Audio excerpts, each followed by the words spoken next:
So it is winter 2021. I'm walking through Covent Garden after a long day of school. It's cold out, I'm tired, I'm kind of in a bad mood.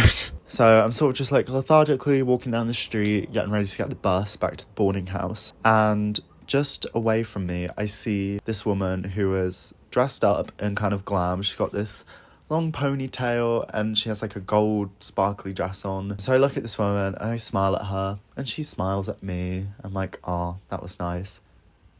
Wait a minute, I do a full double take and realise that this woman is Alison Hammond. I sort of look at her again like, and I'm like, are you? And she's like, yeah, babes, yeah. And so she like comes over and gives me a hug. She's like the best hug ever. And then I proceeded to have a really lovely chat with Alison Hammond, British TV gem. She's exactly like you'd think she would be. It was so lovely to meet her in person. She was so sweet and lovely. She asked me what I did and I said, I'm a ballet dancer. And she was like, oh my God, that's so cool. It literally made my day. I was in such a good mood after that. She's a TV icon and I met her just randomly. It was so cool. So after the COVID pandemic, I hadn't seen my best friend Alina for I think maybe a year and a half since we went into lockdown in year 11 and then proceeded to not go to school together anymore. And so finally we managed to reunite. She lives in the Netherlands, so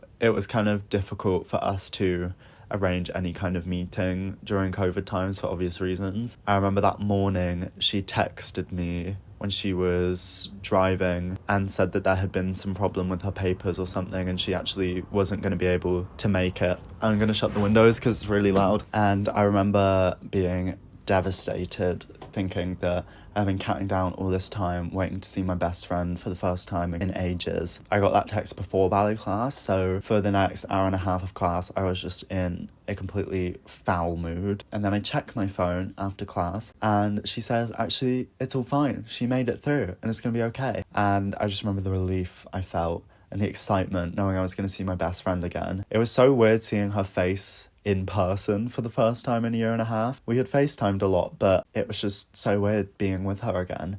But everything just felt normal and as it should be. And it was one of the happiest days I had had in months at that point. It was such a cute day and I remember we both just sobbed at the end of it because we didn't know next time we were going to see each other. But it's all okay. She lives in the UK again now, so we see each other a lot more often, which is nice. So I have a friend called Tilly who I met in a local park where I live. We didn't go to the same primary school, but there was a park near my primary school and this park happened to be near where she lived.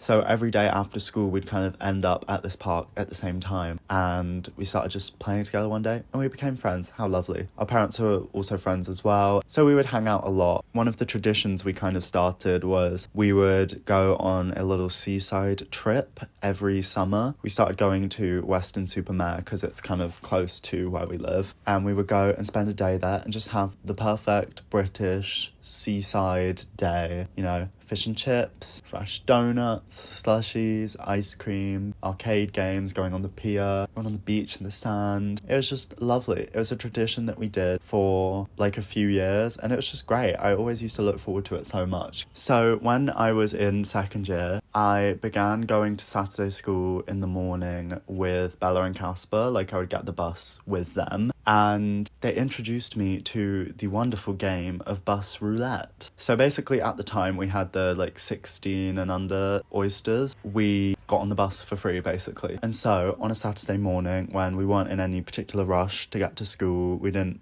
care that much about warming up for ages, we would take our sweet time and we would go to one of the kind of bus stops we usually went to by our boarding house and we would get on the first bus that came, whichever one that was, whichever number, and we would play a game of just getting on random buses and seeing how we would get to school that day. When you have a particularly monotonous schedule, it's quite nice to just do silly things like that, especially because it was free. So yeah, we would just get on random buses every Saturday before school and see how long it took us to get to school. Anyways, that's some pictures and stories. Yeah, all right, I'm gonna go.